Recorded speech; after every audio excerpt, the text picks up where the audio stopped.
দিকে যায় তখন ডবলও মরবে। খুব রাগ। তুই আমার পরিচয় জানিস আমি কে?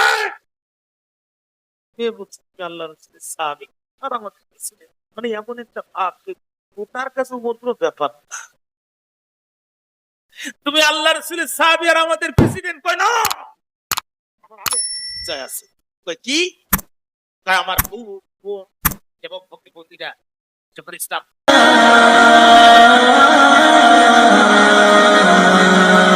এদেশের লক্ষ যুবকদের স্বপ্ন দুর্বন্ধ হয়ে যাওয়ার কথা ছিল। সারা জীবন আমরা বক্তৃতা করেছি আপনার শুনছেন আল্লাহ ব্যবসাকে হালাল হারাম রিবা। আল্লাহ ব্যবসাকে হালাল করেছে, সুদকে হারাম করেছে। আল্লাহ বলেছে লা তাকুনু রিবা ইয়াদাফান মুদাফা। ওরে ইমানদাররা দিক চক্রবৃদ্ধি হারে তোমরা সুদ খেও না। সুদ বাড়ছে নাকি কমছে? বাড়ছে। সুতরাং ভাইরা আমার সব কথার এক কথা হচ্ছে অতদিন পর্যন্ত শান্তি হবে না যতদিন পর্যন্ত আপনার আইন বাস্তবায়ন না হবে। কথার সামনে কোনো কথা নয়। বোকা কৃষক তারা জমির আইল ঠিক না করে জমিকে পানি দেয় যারা, আর বুদ্ধিমান কৃষক তারা জমিতে পানি দেওয়ার আগে জমির আইল ঠিক করে নেয় যারা। অতএব আমাদের সামনে একটাই রথ, এ জমিনে কিভাবে আল্লাহর আইন প্রতিষ্ঠিত হবে। কথা কি বুঝতে পেরেছেন? বাইরে আমার আমিরুল মুমিনিন খলিফাতুল মুসলিমিন হযরত ওমর রাদিয়াল্লাহু তাআলা আনহু জামানায় কোরআনের শাসন ব্যবস্থা প্রতিষ্ঠিত। গভীর রাত্রিতে হযরত ওমর ঘুম থেকে উঠলেন, পানি দিয়ে উযু করলেন, তাহাজ্জুদ নামাজে দাঁড়ালেন, স্ত্রীকে ডাক দিয়ে বললেন বিবি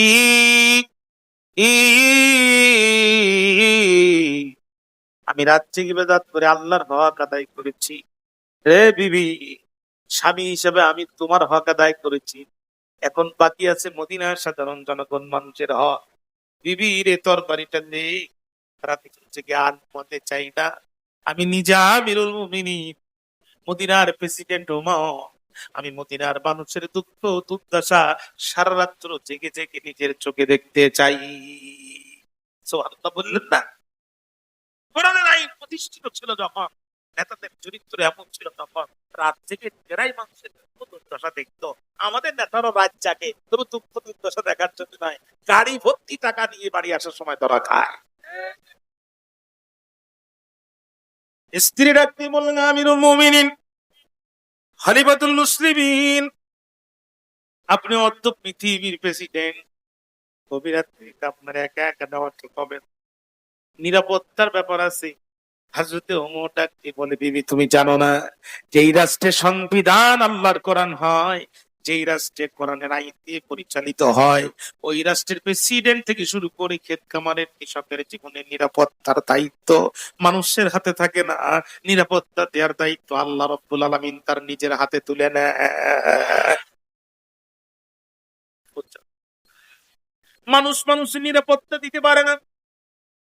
যদি মানুষ মানুষের নিরাপত্তা দিতে পারত, বাংলাদেশের স্বাধীনতার স্থপতি বঙ্গবন্ধু শেখ মুজিবুর রহমান, বাংলাদেশের অত্যন্ত জনপ্রিয় সাবেক প্রেসিডেন্ট শহীদ প্রেসিডেন্ট জিয়াউর রহমান, পাকিস্তানের বেনজির ভুট্টো, আমার বাইরে এদের মাথার উপর কি ডিউটি করতো বিমান বাহিনী, স্থলপথে ডিউটি করতো সেনাবাহিনী, নৌপথে ডিউটি করতো নৌবাহিনী, তারপরও তার প্রত্যেকেই মানুষের হাতে নিহত হয়েছে। প্রমাণ হয় মানুষ মানুষের নিরাপত্তা দিতে পারে না, নিরাপত্তা দেওয়ার মালিক আল্লাহ। আপনি তো ঘুম আসছে, আর বেশি সময় নাই আমার টাকা মনোযোগ আছে আমার দিকে আপনাদের। তরবারি নিয়ে বাইর হলেন, স্ত্রীর কথা শুনলেন। বন্ধুরে আমার, হযরত ওমর তরবারি নিলেন, হঠাৎ করে একটি বাড়ির সামনে দিয়ে এমন একটা অনাকাঙ্ক্ষিত ঘটনা ঘটে গেল। হযরত ওমর বড় চমকে গেলেন, আশ্চর্য হয়ে গেলেন। দেখে একটি জীর্ণ শীর্ণ কুটিরের ভিতর থেকে একটা সুন্দরী নারী সুন্দর সুশ্রী কণ্ঠের গান ভেসে আসতেছে। একটু বন্ধু রে বন্ধু গালাইয়া দেওয়ানা বানাইয়া গেলে, দেওয়ানা বানাইয়া। থমকে গেলেন হযরত, দাঁড়ায় গেলেন। দুঃসাহস কার আমার রাষ্ট্রিক কোরআনের আইন লঙ্ঘন করে গান গায়? এত বড় দুঃসাহস কার? থমকে গেলে বিশ্বাসও করতে পারছেন না যে ওনার রাষ্ট্রে কেউ কোরআনের আইন লঙ্ঘন করে গান গাইতে পারে। এই গানটা আবার লিখলেন, একই আওয়াজ। চিন্তা করলেন কাল বিলম্ব করা যাবে না, এই মহিলাকে এই মুহূর্তে গ্রেফতার করে কোরআনের আদালতে দাঁড় করানো দরকার, কারণ আমি ওমর আল কোরআনের সরকার। সুবহানাল্লাহ বললেন না? তাহলে আল কোরআনের সরকার হবে যারা যাত্রার প্যান্ডেল আর নাচের পারমিশন দিতে পারবে না তারা। জোরে বলেন না কেন? কথা বলেন। আমরা বিগত সময় কি দেখেছি? কোরআনের তাফসীর মাহফিল বন্ধ হয় আর পুলিশ প্রোটেকশনে যাত্রার প্যান্ডেল আর পুতুল নাচ গায়েব করা হয়। আমরা এই দৃশ্য আর বাংলাদেশে দেখতে চাই। কথা বলেন না কেন? 20 টাকার বিনিময়ে 20 টাকার বিনিময়ে 20 টাকার বিনিময়ে নারী তার দেহের সব কাপড় খুলে নাচে। এইগুলো নাচতেওয়ারির জীবনের নিরাপত্তা আছে, কিন্তু একজন কোরআনের মুফাসসিরের জীবনের নিরাপত্তা নাই। এই দৃশ্য আমরা দেখতে চাই না। দাঁড়ায় গেলেন। এই মুহূর্তে গ্রেফতার করে কোরআনের আদালতে দাঁড় করানো দরকার, যেহেতু আমি ওমর আল কোরআনের সরকার। জোরে কন্যা সুবহানাল্লাহ। যেহেতু আমি ওমর আল কোরআনের সরকার, দাঁড়ায় গেলেন। কিন্তু দেখলেন তার আসার মজবুত। আসার বলেন কাঠের পিঠা থাকে, এটা কি বলেন? যাই হোক, এটা খুব ভাষা। উনি চিন্তা করলেন বাড়ি ছোট, মেন গেটটা খুব মজবুত, আমি এই মেন গেট পারবো না, তাই যদি আশা করি ছেড়ে দিব না। কালকে আমাদের দিন আল্লাহ যদি আমার কাছে প্রশ্ন করে, আমি কি জবাব? হযরত ওমর জামা কাপড় গুছালেন, তরবারি ঢুকালেন, পিছন দিক থেকে পাশে টপকায় ভিতরে হাতে নিলেন তরবারি, দরজায় দিলেন আঘাত করি, বললেন নারী কোথায় তোর বাড়ি? কোরআনের বিরুদ্ধে কণ্ঠ দিয়েছিস ছাড়ি, এখন দরজা খুলে দেখ, তোর শাস্তি দেওয়ার জন্য পিছলির গতিতে চলে এসেছে খলিফা ওমরের তরবারি। অন্যায় অপরাধ যেখানে, ওমরের প্রতিবাদ হবে সেখানে। কথা বলেন না কেন? আমরা কারো চেহারা দেখে বিচার করতে চাই না, আমরা অপরাধ যেখানে প্রতিবাদ করবো সেখানে। তাই সে যদি আমার ভাই হয়, আমার বাবাও হয়, আমার রক্তের আত্মীয় হয়, অন্যায়ভাবে মানুষের উপরে চাই জুলুম করবে, আমরা তাদের বিরুদ্ধে রুখে দাঁড়াবো ওমরের মতো। রাজি আছেন না? রাজি আছেন না? আমরা কোন মুসলমানের উপরে জুলুম দেখতে চাই না, আমার ভাইয়ের উপরে জুলুম দেখতে চাই না, ব্যবসায়ীদের উপরে জুলুম দেখতে চাই না। যেখানেই জুলুম হবে আমরা ওমরের মতো সেখানেই প্রতিরোধ করে তুলবো। রাজি আছেন না প্রিয় ভাইরা? এই আদর্শ ইসলামের সুমহান আদর্শ। হযরত ওমর দাঁড়ায় গেলেন, দরজা আঘাত করলেন, ওপেন ইওর ডোর, তোর দরজা খোল। এত বড় দুঃসাহস! জানিস না রাষ্ট্রের প্রেসিডেন্ট কে? মেয়ে চিন্তা করলো আমার দরজার সামনে দাঁড়িয়ে আছে তিনি অর্থ পৃথিবীর প্রেসিডেন্ট। এ ওমর যেন তেন ওমর না, এই ওমরকে ঘুষ দেওয়া যাবে না। ওমরকে কি ঘুষ দেওয়া যায়? কথা বলেন। আপনার আমার বিচার, গ্রামের মোড়ল মাতব্বরকে ঘুষ দিলে বিচার নীতির পক্ষে আনা যায়, কিন্তু ওমর তো আত্মীয়তার চেহারাতে খুব চাট করে না, কারণ ওমর নিজের হাতে তার নিজের ছেলের মৃত্যুদণ্ড কায়েম করেছে। সুতরাং ওমরের সাথে আত্মীয়তার পরিচয় দিয়েও লাভ হবে না, আবার ওমরকে ঘুষ দিয়েও লাভ হবে না। কি করা যায়? মেয়ে চিন্তা করলো ওমরের কোন জায়গায় দুর্বলতা নাই, ওমরের দুর্বলতা একটা জায়গায়, সেই আল্লাহ করা। সুবহানাল্লাহ বললেন না? কোরআন দিয়ে যদি ওমরকে একটু জায়গা মতো আঘাত করতে পারি, আর তোমার বিস্তায় কিন্তু অন্তত সকাল পর্যন্ত যেভাবে নিয়ে যেতে হবে, তারপরে যা আছে সকালে হবে কাল সকাল। আপনি ঘুম আসতেছে আমার পরে হচ্ছে। মেয়েটা তো ফোন ডাকতে বলছে, অর্থটা নরম করে বলছে, সেনাপতি, সেনাপতি, আমরা মুসলিম জাতি, আপনি আমার সেনাপতি, আমি নবন্নতি, কিন্তু আপনার কাছে আমার একটি প্রশ্ন করার চাই, অনুমতি। হযরত ওমর ডাকতে বলে, মেয়েরে, ভুল করলি কোরআনের বিরুদ্ধে গান গেয়ে, তারপরে বেয়াদবি করলি অনুমতি চেয়ে। মেয়ে ডাকতে বলে, খলিফা, বেয়াদবি নেবেন না, রাগ করবেন না, শুধু একটা প্রশ্ন করার অনুমতি দেন। তোমর বলে, মেয়ের বদ্ধ দেখি কি বলতে চাস? মেয়ে বলছে, আমিরুল মুমিনিন, খলিফাতুল মুসলিমিন, আপনি মুসলমান, আমি মুসলমান, আমাদের মধ্যকার সব সমস্যার সমাধান দিতে পারে আল কোরআন। কবির নিশিতে আমি গাইছি গান, আপনি আমাকে করেছেন বাধা দান।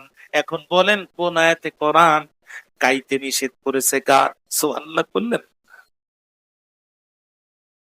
গভীর নিশিতে আমি গান গেয়েছি, আপনি আমাকে বাধা দিয়েছেন, আপত্তি নেই, কিন্তু আপনি বলেন কোরআনের আয়াতে আপনার তারা গান গাওয়া হারাম, দলিল দেন।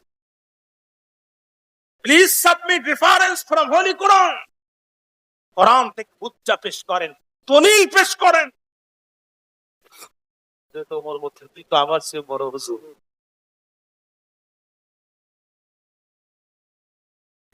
তুই কি কোরআন পড়তে পারিস? কেন রিসাইট দ্য হোলি কোরআন? কোরআন পড়তে পারিস তুই? মেয়ে বলছে, it is not answer of my question, আমার প্রশ্নের জবাব নয়, আপনি কোরআন থেকে দলিল।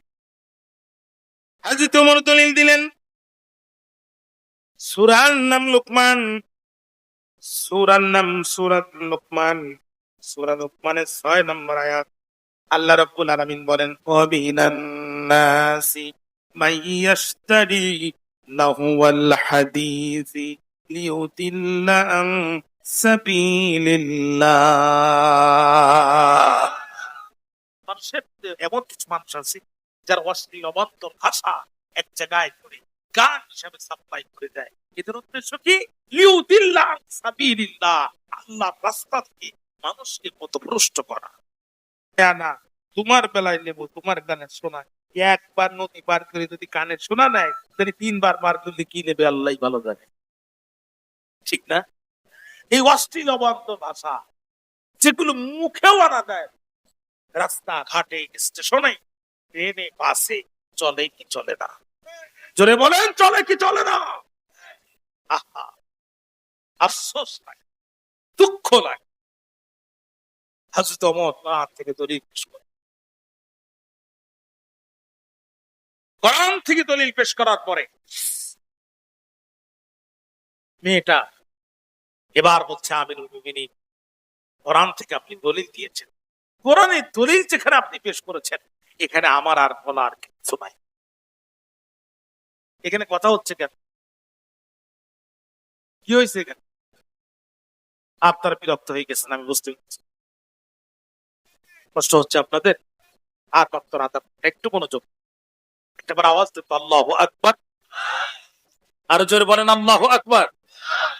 মেয়েটা ডাকতে বলে, আমিরুল মুমিনিন, খলিফাতুল মুসলিমিন, আপনি কোরআন থেকে দলিল পেশ করেছেন, আমার আর কিছু বলার নাই। সেনাপতি, আরেকটি প্রশ্ন করার চাই, অনুমতি। হযরত ওমর বলে, মেয়েরে খবরদার, সীমা লঙ্ঘন করিস না, দরজা ভাঙবো, গ্রেফতার করবো, নিয়ে চলে যাবো। ভালোই বলে, দরজা খোল। মেয়ে বলছে, ওমর, শুধু আরেকটি প্রশ্ন করতে চাই। হ্যাঁ বলো। তাহলে আমি কান গিয়ে অপরাধ করলাম কয়টা? ওমর বলে, অপরাধ করেছো একটা। যে ডাকতে বলে, সেনাপতি, একটি অপরাধ করার কারণে এখন আমার দিতে হবে। হযরত ওমর বলেন, আমার পেটের আঘাত তো পিঠের পরে পড়বে। এটি ডাকতে বলে, আমিরুল মুমিনিন, খলিফাতুল মুসলিমিন, একটি অপরাধ করার কারণে আপনার পিঠের আঘাত যদি আমার পিঠের পরে পড়ে, ও খলিফা, গভীর রাত্রিতে আল্লাহর কোরআনের 3টা আইন আপনি লঙ্ঘন করে আমার ঘরের মধ্যে প্রবেশ করে, আমার বাড়ির এরিয়ার মধ্যে প্রবেশ করেছেন। কোরআনের প্রেসিডেন্ট হয়ে 3টা আয়াত লঙ্ঘন করার কারণে এখন আপনার কি হবে? আল্লাহু আকবার বললেন না? হযরত ওমর রাগ কম হবে না বেশি হবে? সরি ডবল হয়ে গেছে। ওমর যখন রেগে যায় তখন ডবল ওমর হয়ে যায়। খুব রাগ।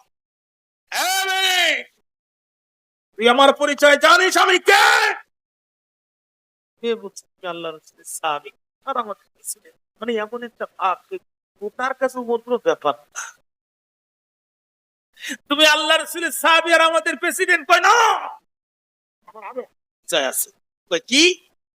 কয় আমার বউ, বোন এবং ভগ্নিপতিরা যখন ইসলাম কবুল করলো আমি পিটাতে পিটাতে পিটাতে পিটাতে ক্লান্ত হয়ে তরবারি নিয়ে ইসলাম আল্লাহ রাসূলের উপর দাগ দিল। আমি নবীজির কাছে গেলাম, রাসূল কোরআন তেলাওয়াত করছে। আমার রাসূলের তেলাওয়াত আমার মিজাজ ছিদ্র করে দিল। আমার হাতের তরবারি নবীজির পায়ে পড়ে গেল। আমি আমার তরবারি রাসূলের কদম মোবারকে জমা দিলাম। রাসূলুল্লাহর হাতে হাত রেখে আমি সেদিন ইসলাম গ্রহণ করেছিলাম। সেই থেকে আজ পর্যন্ত আমি কোনদিন কোরআনের আইন লঙ্ঘন তো করি নাই। আমার সামনে যে কোরআনের আইন লঙ্ঘন করেছে ওমরের তরবারির সঙ্গে সঙ্গে তার বিরুদ্ধে কথা বলেছে। কথা বলেছে তুই চিনিস আমি কে? মূর্খ কোথাকার। ওমর খুব ধমক দিয়েছে। তুই কোরআন জানিস? দলিল দিতে হবে তোকে। গানের শাস্তি তো হবেই হবে। আমাকে কোরআন লঙ্ঘনকারী বললি এই শাস্তি হবে। ওমরের কাছে এক এসেছে মুনাফিক, ইহুদির সাদ্দাত নবীজি মণ্ডল। মুনাফিক এসে বলছে ওমর তুমি বিচারটা করে দাও। পাশ থেকে ইহুদি বলছে ওমর তুমি বিচার করা আপত্তি নাই, তবে ইতিপূর্বে এই বিচার করেছেন যিনি আখেরি জামানার পয়গম্বর তিনি, এবং সেই বিচারে রাসূলুল্লাহ আমার পক্ষে রায় দিয়েছেন। হযরত ওমর তখন বলছে মুনাফিককে বলছে তুমি কি চাও? কই তোমার বিচার মানো। বলছে হ্যাঁ আমার কাছে বিচার আছে, অপেক্ষা করো। ঘরে গেলেন, তরবারি নিলেন, কন্যা দ্বিখণ্ডিত করে দিলেন। মুখে বললেন রাসূলুল্লাহর বিচার ফয়সালা যে মানে না এই পৃথিবীতে সে থাকার অধিকার রাখে না। ওমর সেই ওমর। কোরআন পড়তে পারিস? মেয়ে তো অহংকার দিও না, মেজাজ খারাপ করো না। তুমি জানো না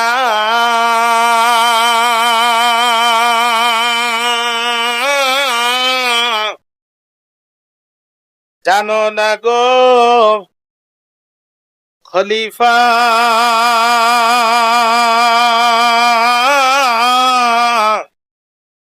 আমি মেয়ে কোরআনে হাফেজা।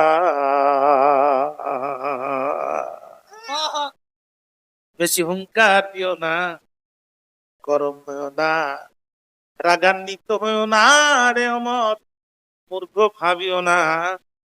যে রাষ্ট্রের প্রেসিডেন্ট, কোরআন দিয়ে যে রাষ্ট্র চালাও, এই কোরআনের 30টি পারা আল্লাহ রাব্বুল আলামিন মেমোরি কার্ডের মতো আমার সিনারি করে সেভ করে দিয়েছে। রাগ করো না রে ওমর, আমি কোরআন থেকে তোমার অপরাধের দলিল পেশ করব। যাও কোরআন তো যাও, কথা বলে যাও কোরআন কাটতো পুরো যা। আর আমাদের পূর্বাদের অবস্থা তো এখন যদি হাত ধরে গেলে ভাই কারা কারা কোরআন পড়তে পারে এমন থাকবে দেখছি আমরা লজ্জা পাবো। কথায় পুরোজার দিকে তাকানোর দরকার নাই। মাথার যে রাজারা আছে তাদের অবস্থা দেখেন। বিসমিল্লাহির রহমানির রহিম। এরপরে লাকুম দীনুকুম ওয়ালিয়া দীন, বুখারী মুসলিম। রাজাও কোরআন জানে না, রোজাও কোরআন জানে না, সিগারেট আইনা ছাড়া কি আশা করা যায়? আহা, আহা। রাসূল বলছেন মান ক্বরাআল কুরআন ওয়া আমিলান বিমা ফীহি উলবি সাওয়ারিদা তাজান ইলা ইয়াউমিল কিয়ামা। যেই ব্যক্তি কোরআন তেলাওয়াত করবে, তত অনুযায়ী আমল করবে, কোরআন মুখস্থ করবে, তত অনুযায়ী আমল করবে, কিয়ামতের দিন এই ব্যক্তির পিতার মাথায় আল্লাহ তাআলা একটা নূরের আলোর নূরের টুপি পরায় দিবেন। এই নূরের টুপির আলো কেমন হবে? রাসূল বলেন দুনিয়ার পূর্ব দিগন্ত থেকে রক্তিম সূর্য উঠে সূর্যের যত না জ্যোতি হয় তার চেয়ে বেশি জ্যোতি হবে।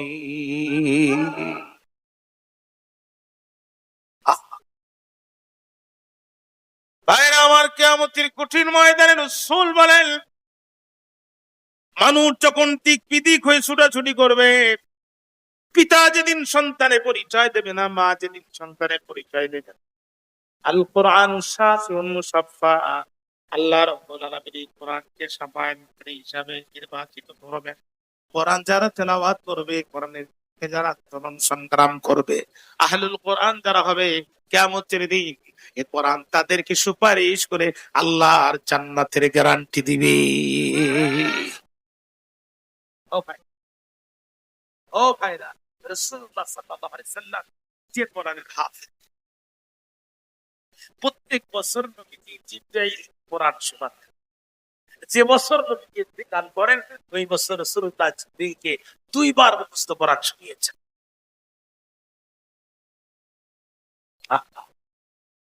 আজকে তো আমরা